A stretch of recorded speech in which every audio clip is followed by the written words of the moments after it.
বাংলাদেশ বিশ্বকাপ না খেললে বয়কট করতে পারে পাকিস্তানও। বোমা ফাটানোর সংবাদ প্রকাশ করেছে জিইউ নিউজ। বাংলাদেশের সমর্থনে পাকিস্তানের বিশ্বকাপ প্রস্তুতি স্থগিতের খবর দিয়ে আলোড়ন তুলেছিল জিও নিউজ। 4 দিনের ব্যবধানে আবারও তাদের শিরোনাম, বাংলাদেশ বিশ্বকাপ বর্জন করলে বয়কট করতে পারে পাকিস্তানও। সিনিয়র সাংবাদিক সোহেল ইমরান দেশটির এই ভাবনার খবর প্রকাশ করেছেন। যথারীতি কারো বক্তব্য বা নাম নেই, সোর্স বা সূত্রের বরাত দিয়ে করা হয়েছে। তবে পিসিবির সিদ্ধান্তে এখন আর আটকে নেই তা। দেশটির সরকার ও বাংলাদেশের সাথে সম্পর্কই যেখানে প্রাধান্য পেয়েছে। পাকিস্তানের উপপ্রধানমন্ত্রী ইসাক দারের সাথে সম্প্রতি জেদ্দায় ইসলামিক দেশগুলোর পররাষ্ট্রমন্ত্রীদের সম্মেলনে কথা হয়েছে পররাষ্ট্র উপদেষ্টা তৌহিদ হোসেনের। সেখানেও আলোচনা হয়েছে বিশ্বকাপ ইস্যুতে। বাংলাদেশের পাশে থাকার প্রতিশ্রুতি দিয়েছেন তিনি। বুধবার আইসিসির বোর্ড সভায় বাংলাদেশের পক্ষে যে একটি দেশ ছিল সেটি পাকিস্তান। 14-2 ভোটে হেরে গেলেও বন্ধুত্বের প্রমাণ মিলেছে সেখানে।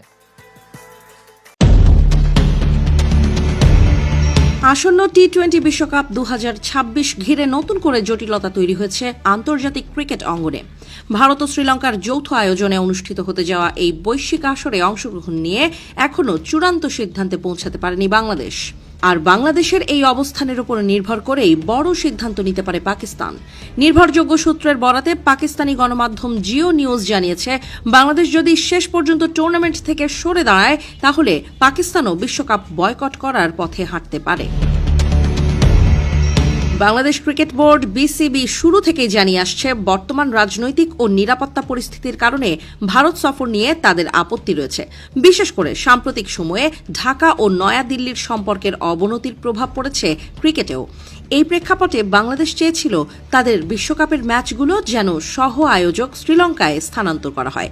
তবে আন্তর্জাতিক ক্রিকেট কাউন্সিল আইসিসি বাংলাদেশের এই আবেদন সরাসরি প্রত্যাখ্যান করেছে। আইসিসির বক্তব্য, নির্ভরযোগ্য কোনো নিরাপত্তা হুমকি ছাড়া শুধুমাত্র রাজনৈতিক কারণে সূচি পরিবর্তন করলে ভবিষ্যতের আইসিসি ইভেন্টগুলোর ক্ষেত্রে এটি একটি বিপজ্জনক দৃষ্টান্ত তৈরি করবে। ফলে তারা টুর্নামেন্টের নির্ধারিত সূচি অপরিবর্তিত রাখার সিদ্ধান্ত নিয়েছে। আইসিসির সিদ্ধান্তের পরেও নিজেদের অবস্থানে অনড় রয়েছে বিসিবি। বোর্ডের সভাপতি আমিনুল ইসলাম জানিয়েছেন, বিষয়টি নিয়ে তারা সরকারের সঙ্গে আরও আলোচনা করতে সময় চেয়েছেন। আজই বাংলাদেশ সরকার জাতীয় দলের খেলোয়াড়দের সঙ্গে বৈঠকে বসতে পারে বলে জানা গেছে। সেই বৈঠকের পরই চূড়ান্ত সিদ্ধান্ত জানানো হবে বাংলাদেশ বিশ্বকাপে অংশ নেবে কি না। তবে বিসিবির ঘনিষ্ঠ সূত্র বলছে, দলের অধিকাংশ সিনিয়র ক্রিকেটার বিশ্বকাপে অংশ নেওয়ার পক্ষেই মত দিয়েছেন। তারা মনে করছেন, খেলাধুলাকে রাজনীতির ঊর্ধ্বে রাখা উচিত এবং বিশ্ব মঞ্চে দেশের প্রতিনিধিত্ব করা অত্যন্ত গুরুত্বপূর্ণ। এদিকে বাংলাদেশের সিদ্ধান্তের দিকে কড়া নজর রাখছে Pakistan cricket board PCB. Jio নিউজের সূত্র জানিয়েছে, যদি বাংলাদেশ আইসিসির সিদ্ধান্ত মেনে না নিয়ে টুর্নামেন্ট থেকে সরে দাঁড়ায় তাহলে পাকিস্তানও একই পথে হাঁটতে পারে। পাকিস্তানের এমন সম্ভাব্য সিদ্ধান্ত টুর্নামেন্টের ভাবমূর্তি ও প্রতিযোগিতার কাঠামোর ওপর বড় প্রভাব ফেলতে পারে বলে মনে করছেন বিশ্লেষকরা।